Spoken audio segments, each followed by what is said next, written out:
भद्रं कर्णेभिः शृणुयाम देवाः भद्रं पश्येमाक्षभिर्यजत्राः स्थिरैरङ्गैस्तुष्टुवागुंसस्तनूभिः व्यशेम देवहितं यदायुः स्वस्ति न इन्द्रो वृद्धश्रवाः स्वस्ति नः पूषा विश्ववेदाः स्वस्ति नस्तार्क्ष्यो अरिष्टनेमिः स्वस्ति नो बृहस्पतिर्दधातु। ॐ शान्तिः शान्तिः शान्तिः। हरिः ॐ।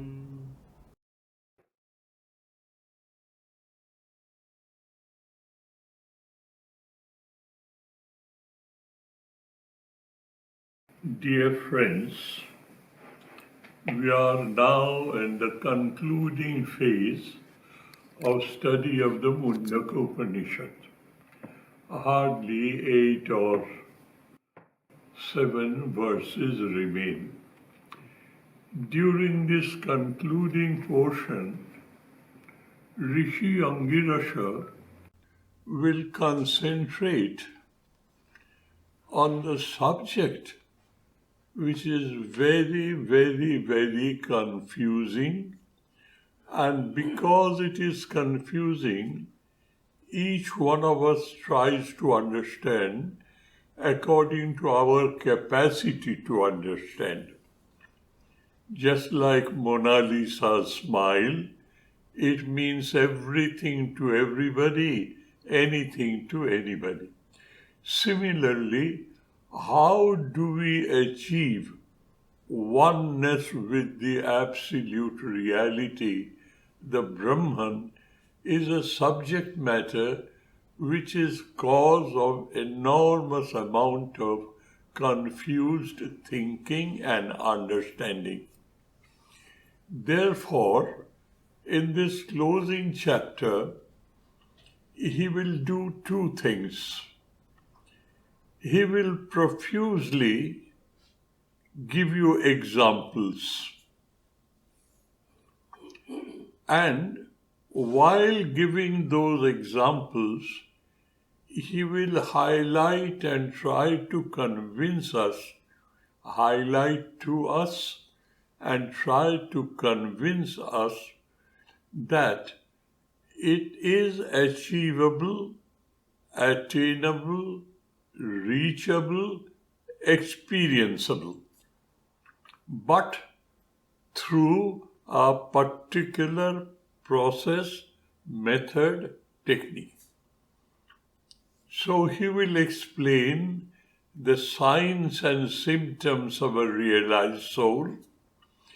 He will try to make it clear by examples what is the concept of this individual self becomes the cosmic self. How is it possible? He will play his cards very deftly, correctly, and properly. We have to tune ourselves with undivided attention and total dedication, devotion. No distraction is allowed. No distraction is helpful or permissible. So we have studied the first two shlokas of the second chapter of the last Mundaka, the third Mundaka. We are now to study jointly the third and the fourth.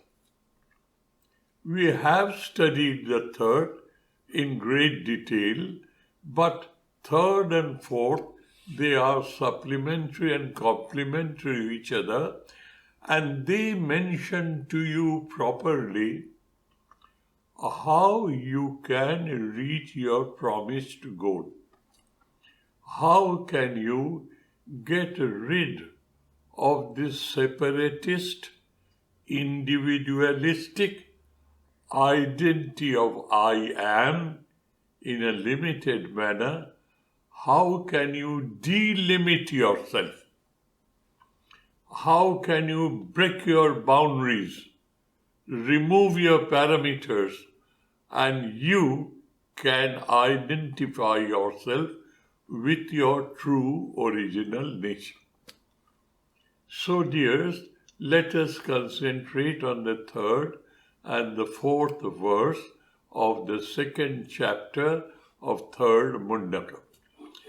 What does it say? The third shloka, the third verse.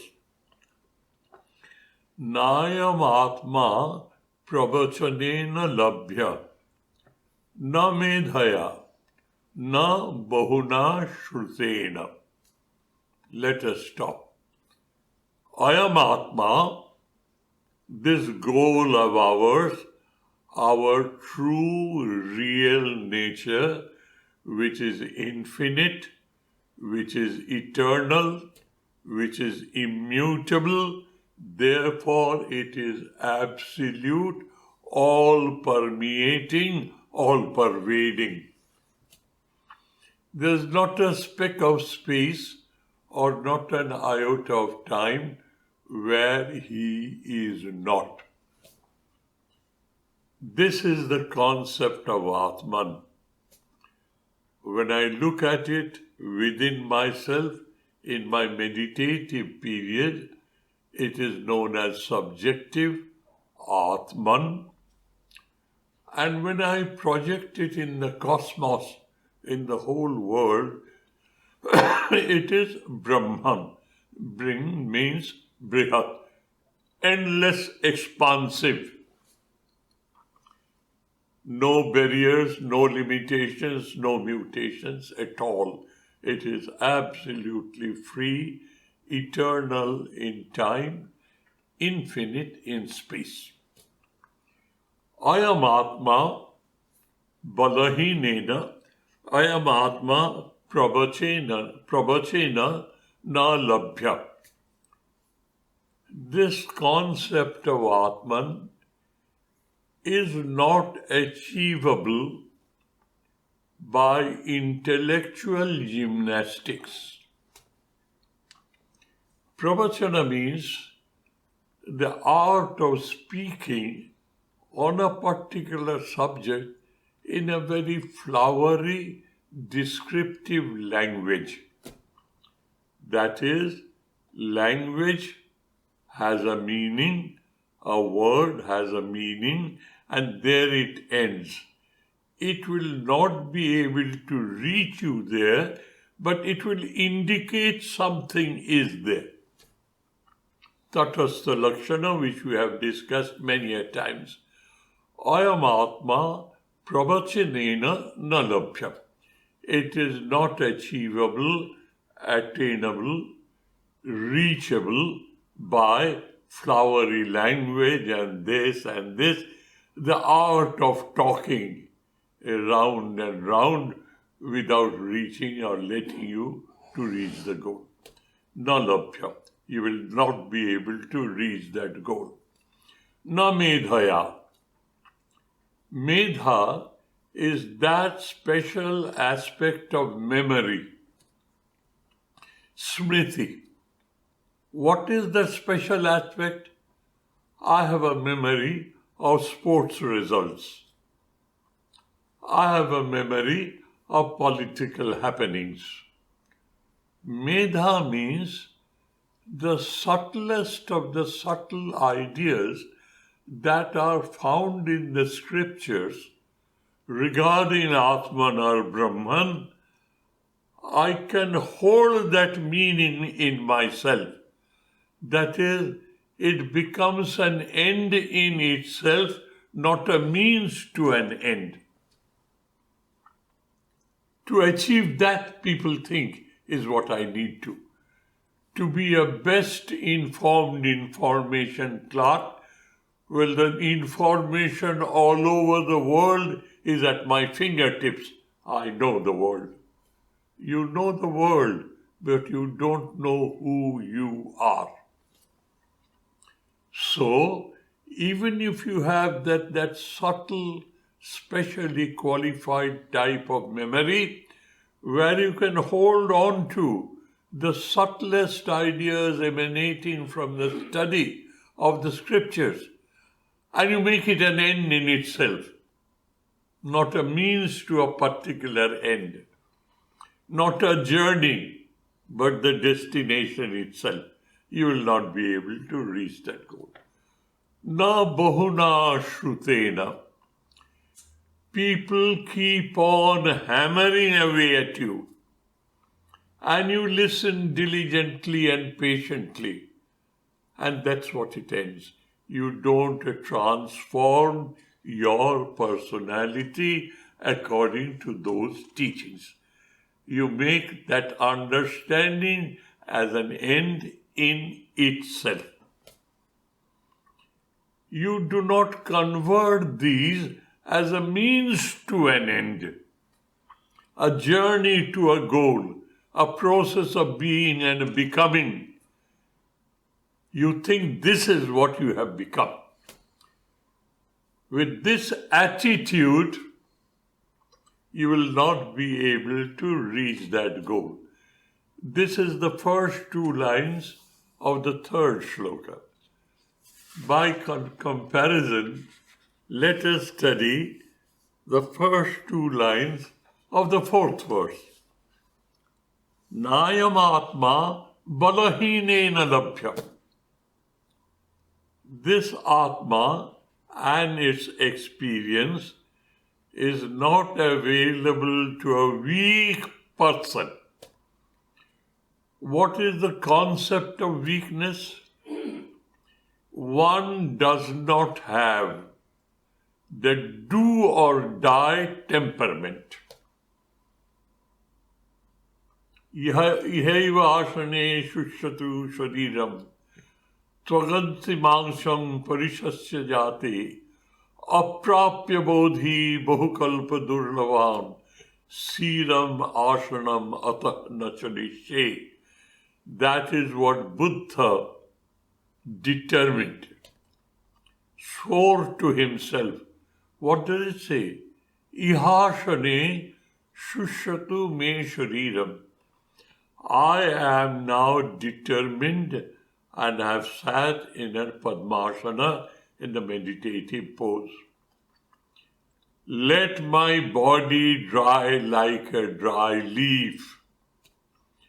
Let my flesh and blood be dried up by air. Let my bones be absolutely scattered everywhere. Without achieving my goal, I will not move an inch. This is determination.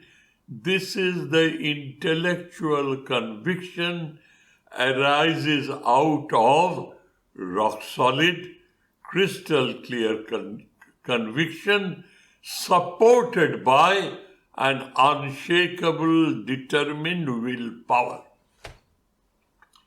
One who does not have these qualities, balahina, he is absolutely a weakling.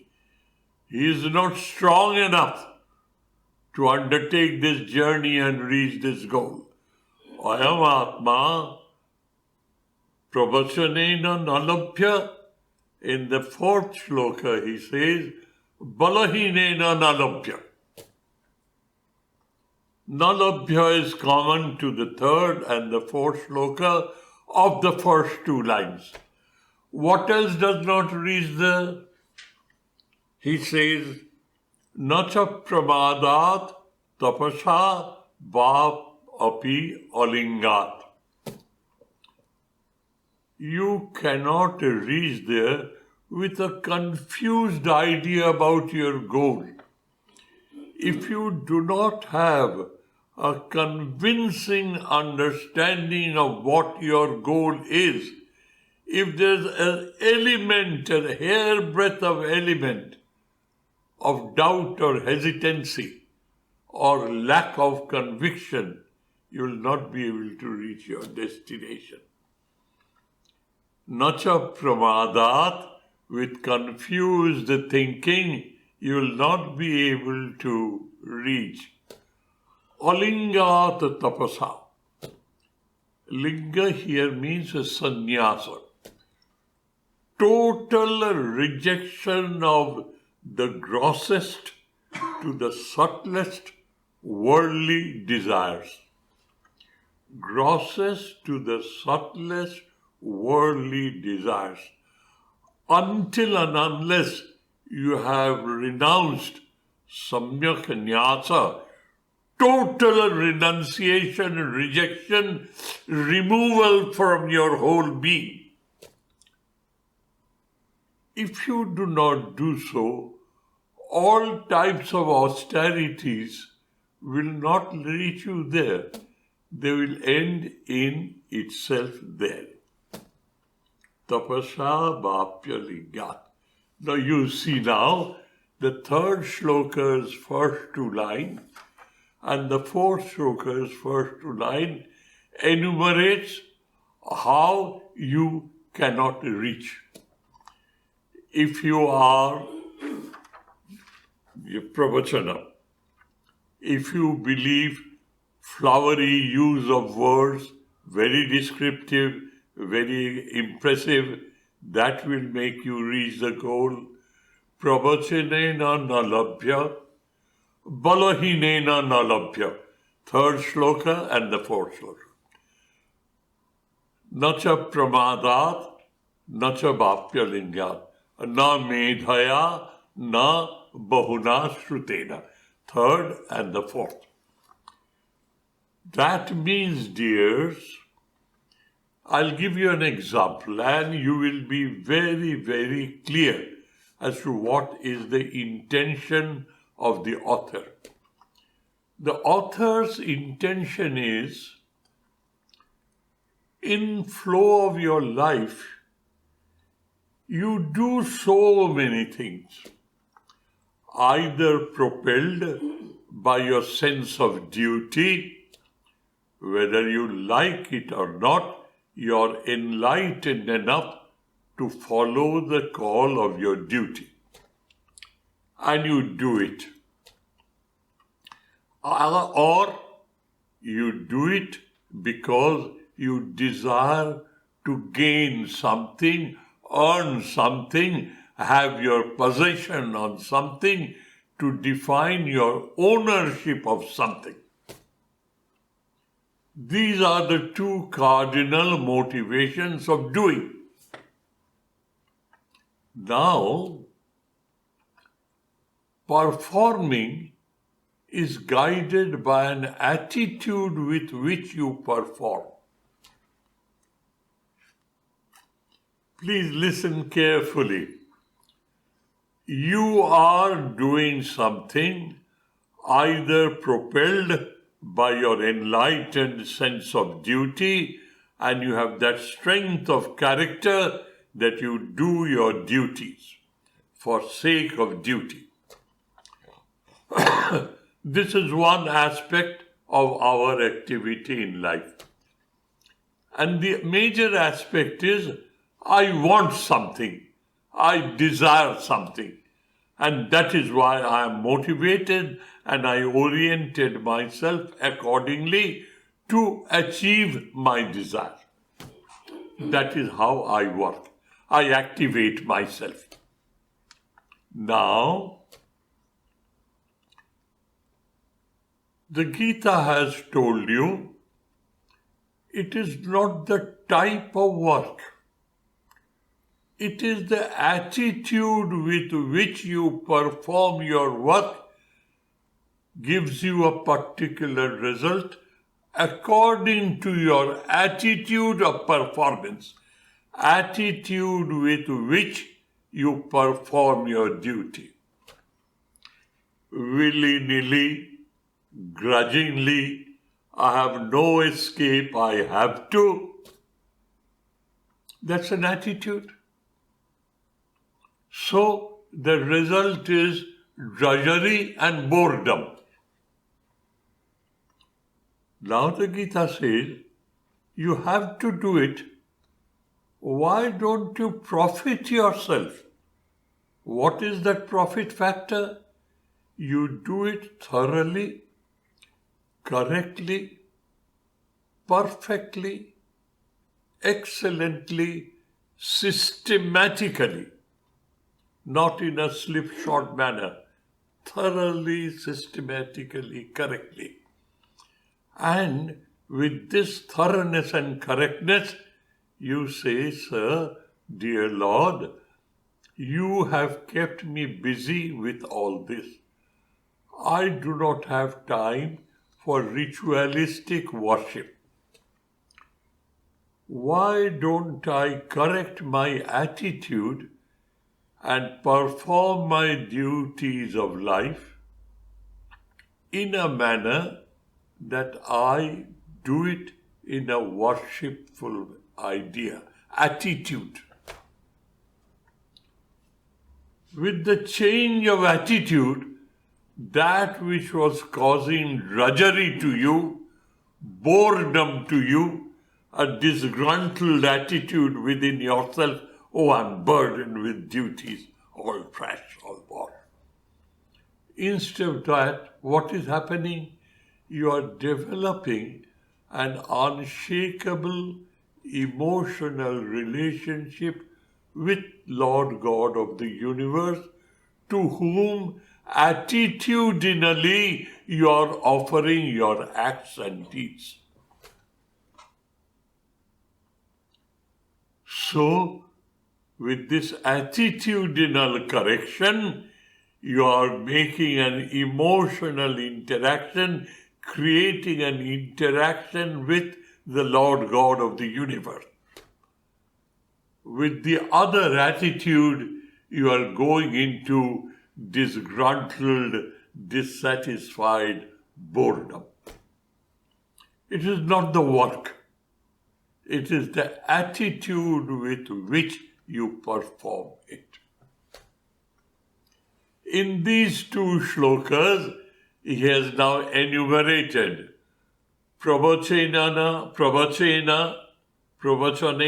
na labhyam, medhaya na labhyam, bahuna shrutena na labhyam, balahinena na labhyam, pramadat na labhyam, alingat tapasat na labhyam.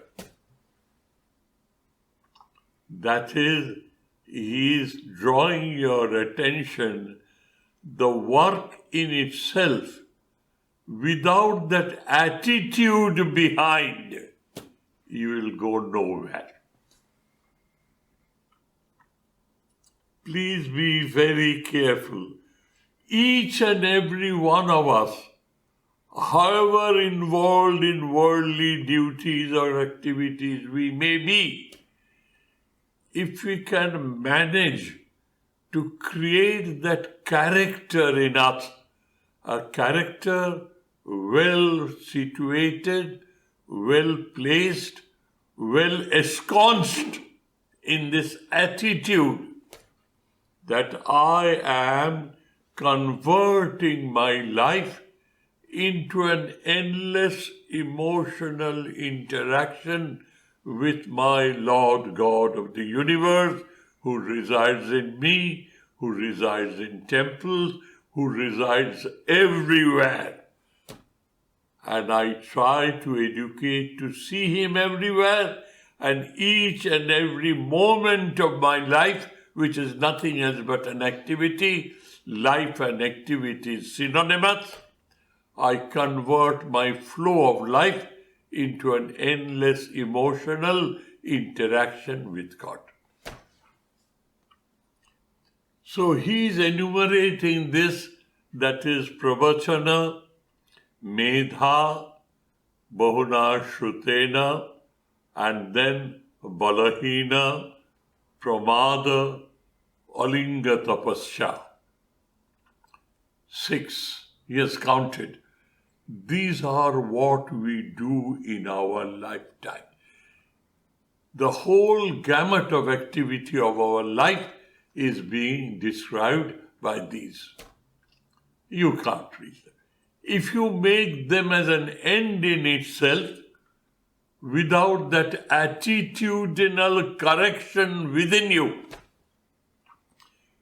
mind this word, correction of your attitude, attitudinal correction within you, that I would now educate myself in such a manner that my attitude is, I convert my flow of life into a constant, uninterrupted awareness of the presence of the divine in me and out me.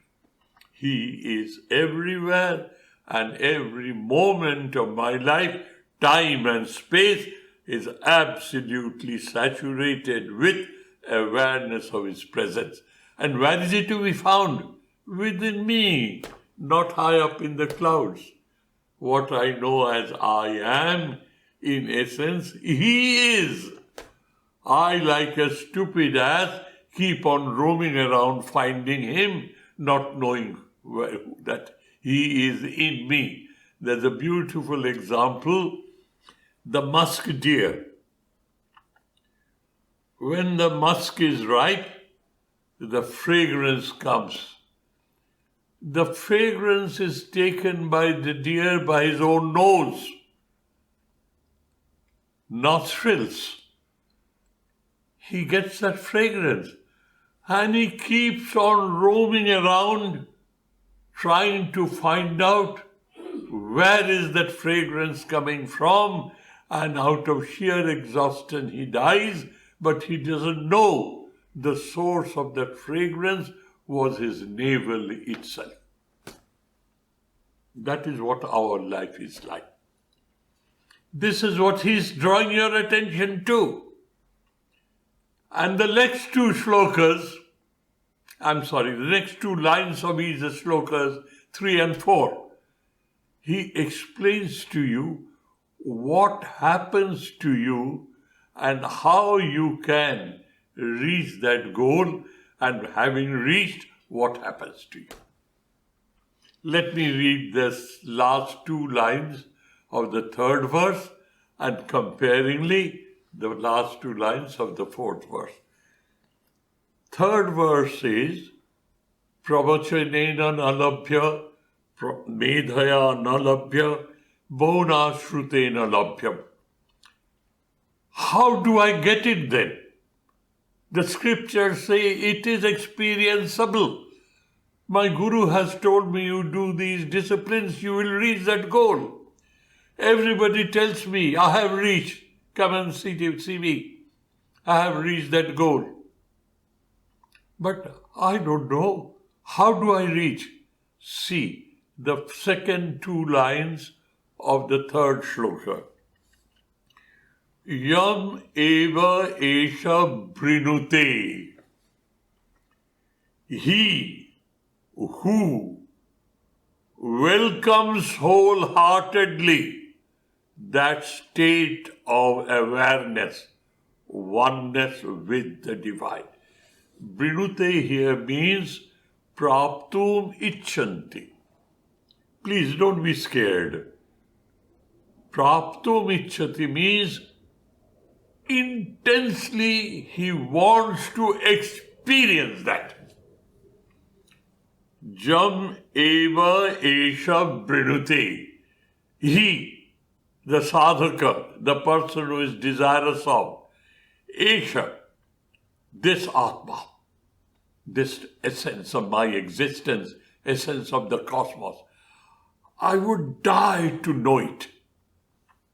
The intensity of the desire to experience that has to be so consuming that in your whole personality, in your whole chitta, there is no space for any other desire. You're saturated with that desire and desire alone, and you want nothing else. That is, intensity of your urge to experience is the cause of your experience. Cause of not creating that product known as experiencing, the cause of removal of the covering of a dirty mirror. That is Saprakasa Chaitanya. That is Sasambedya Chaitanya. It is self-evident. I am, I am, I am. I need nobody's help to convince me that I am.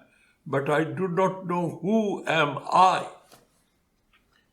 That is because of my stupidity. That is because of my ignorance.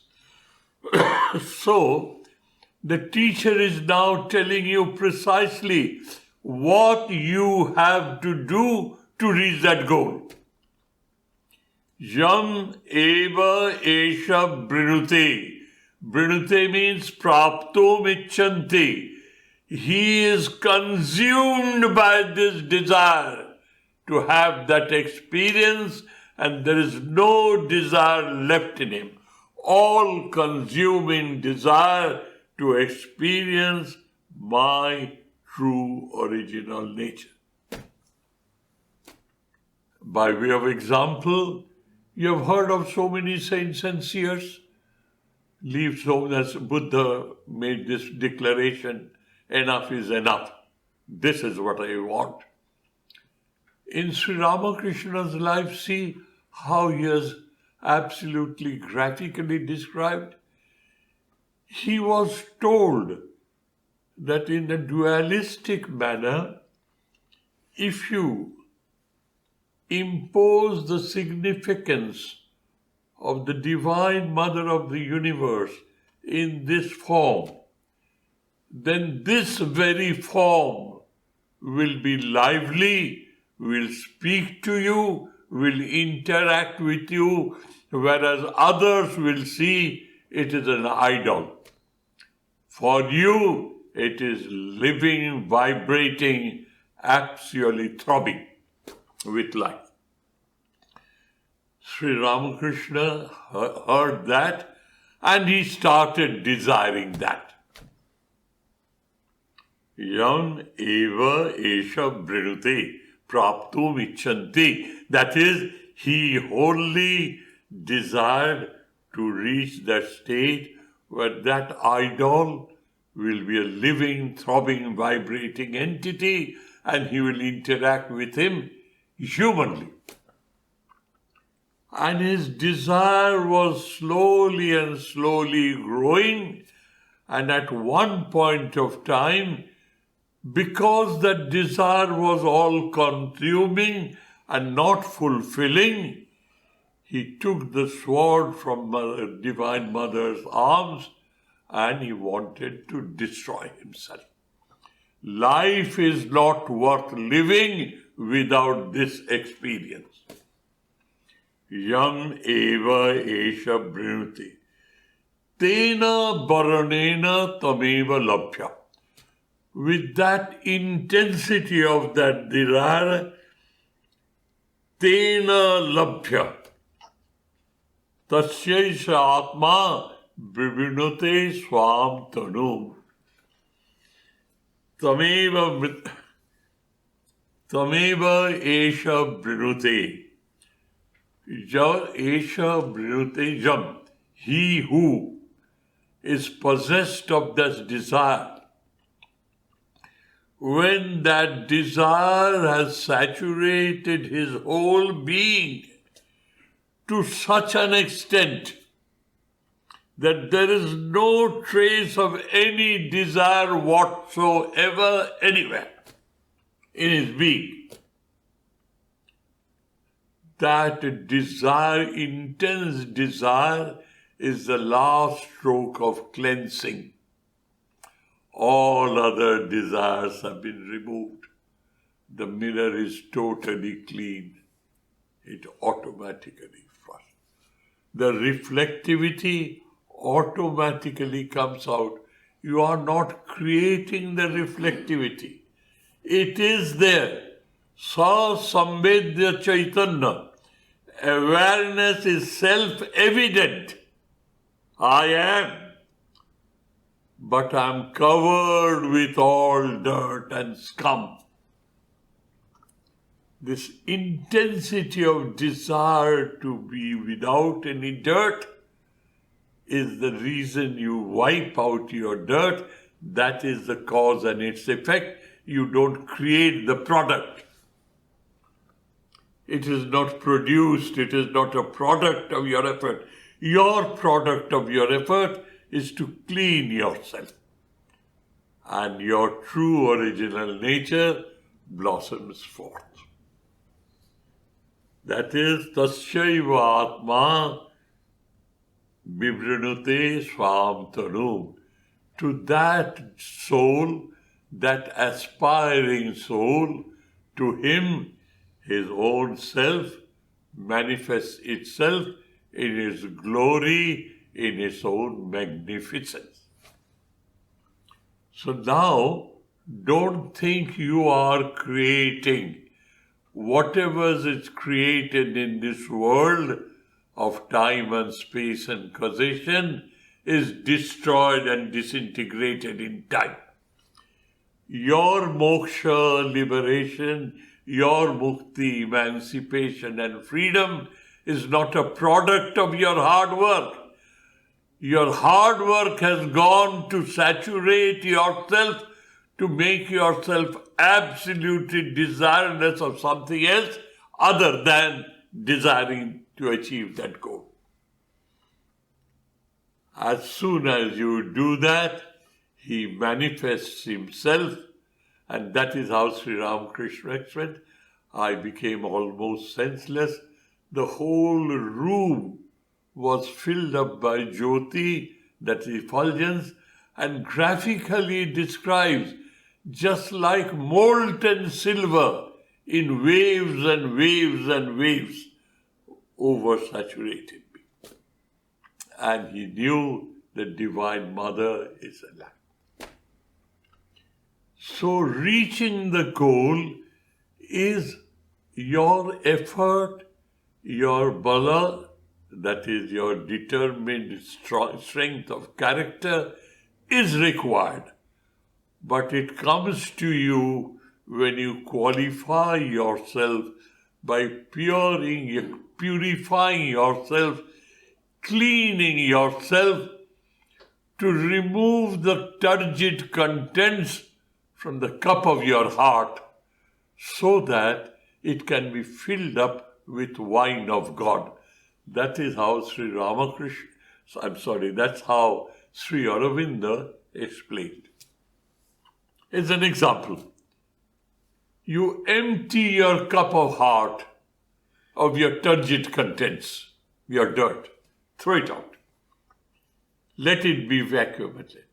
But vacuum is not the law of nature. The more you throw out, the more you are filling it up. More you throw out, more you filling it up. And a time comes when your cup of heart is full of wine of God, presence of God.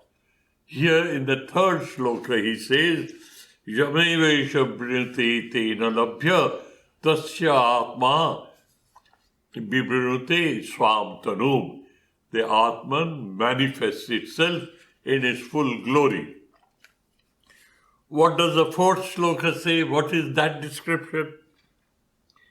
Etair upayair jatate yastu vidyan tasyaisa atma vishate brahmadhama. It's another way of describing. What is that description? Etair upayair. These are the means. Don't make these as end in themselves. They are all direct and independent means to realization. Convert them into a means to reach that goal. Let that be your sadhana, not that you have achieved. That is not the goal. The etair upaya. Upaya means the methodology, the procedure, the technique, the process. These are the processes. You can't afford to be balahina. You can't afford to be a weakling. You must be strong in your character and your willpower. Your medha should not be a goal in itself. It should be utilized to hold on to the subtle ideas and descriptions of what is Atma Vastu, what is Atman. It is Sa Samvedya Saprakasha Chaitanya. So all these 9 which we have 6 or 7 that we have encountered now, let all that be converted into a means to realization. Etair upayair jatate jastu vidyam. He who is desirous to know, intellectually he has developed a rock-solid conviction, crystal clear understanding. That is the meaning of the word vidya. He, with these methodologies and processes, jatate, he continues his effort till he reaches the goal. Stop not till the goal is reached. Uttishtata jagrata prapya varan nivodata. Arise, awake, and stop not till you reach your goal. Etair upayair jatate jastu vidyan.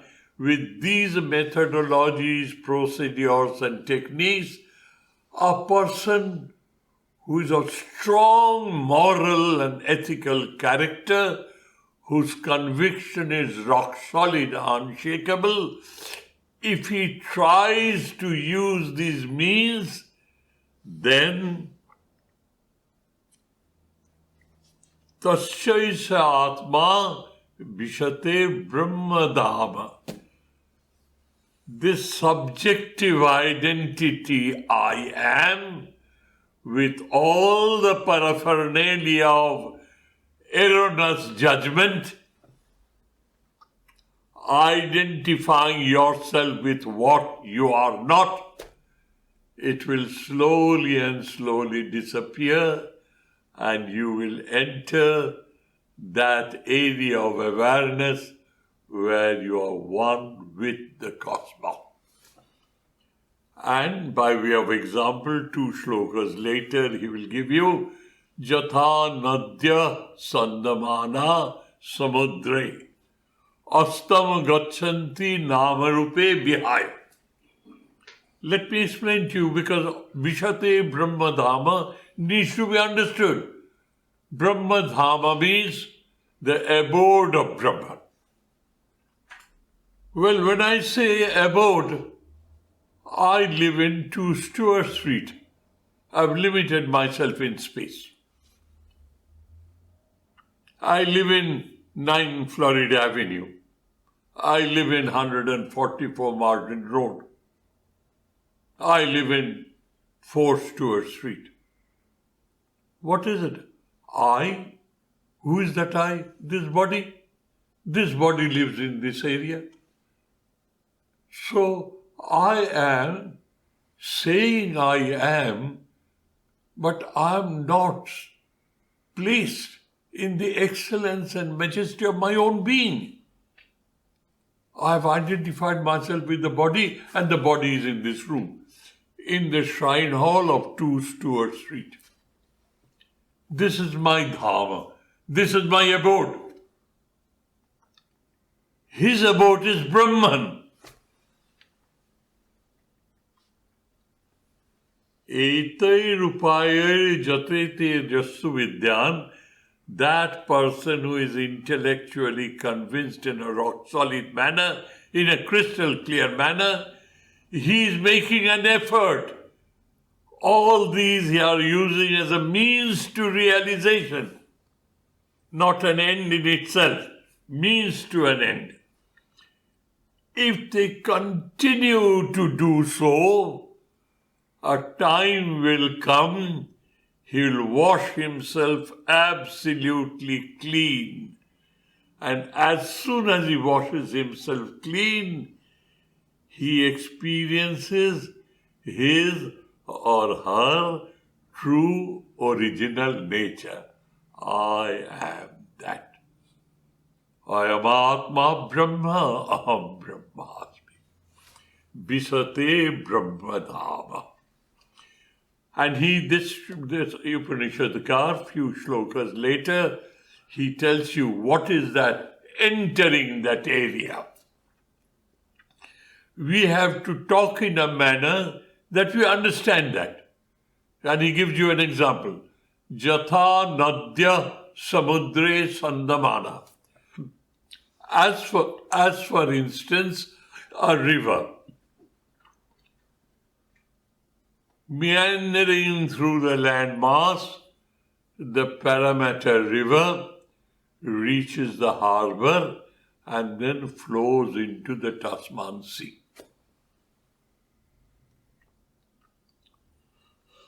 That quantity of water which was enclosed by the left bank, the right bank, the bed, the mass of water has been flowing because of its limited left bank and right bank and the bed.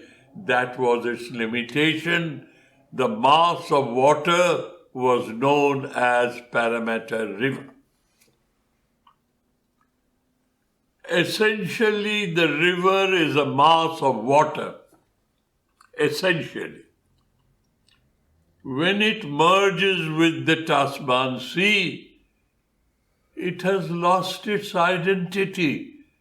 That is, the name, the form, the left bank, the right bank, and the bed, that has all disappeared. Essential, the essence is that water. The water mingles with the ocean, irretrievably lost in ocean. You can't retrieve it back again. So that concept of I am, is now surrounded by 1,000 and different boundaries and parameters. You see, as I keep on telling you, I was born in Calcutta, so my first identity was, I was a Calcasian. Where was Calcutta? The capital of Bengal. Oh, I am a Bengali. Where is Bengal? It's a state in India. Oh, I'm an Indian. I'm not breaking my boundaries. I'm adding on to my boundaries in a concentric manner. I am in the center, I'm increasing my boundaries. Ultimately, the last is, I am a member of human species, Homo sapiens. I grow that way. Why don't I grow another step? I am a spark of the divine. The spark is limited, the fire is unlimited. I am a part of that unlimited divine. I am the divine. That is the procedure.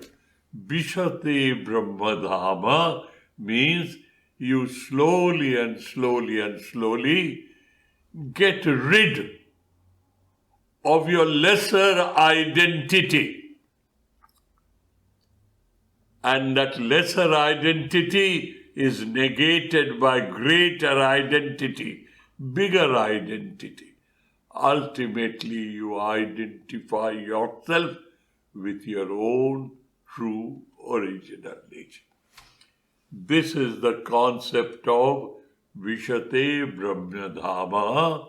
And remember the example, Jatha Nadya Sandamana Samudre. Astam gachanti namarupe vihaya. Tatha vidyan namarupad vimakta parat param purusham upaiti divyam. This is how it is being explained. The whole journey of sadhana is being explained in these two last lines of these two verses. Tasyai satma vishate brahmadama tena labhya. Jameva esha brunute tena labhya tasya isratma vibrunte tanum sam. Swam tanum vibrunte. And here vishate brahmadama. The aspect is the same, described in two different manners. Thank you, dears. Thank you ever so much.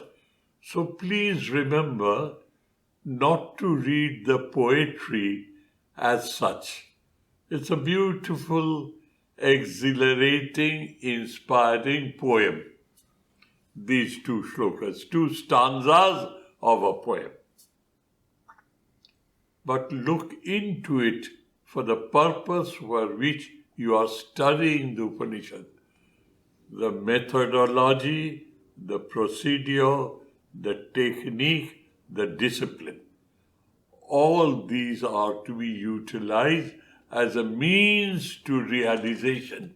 Let these be direct and independent means to realization. That is how Swamiji wanted to make it clear to us. Thank you, dears. Thank you ever so much.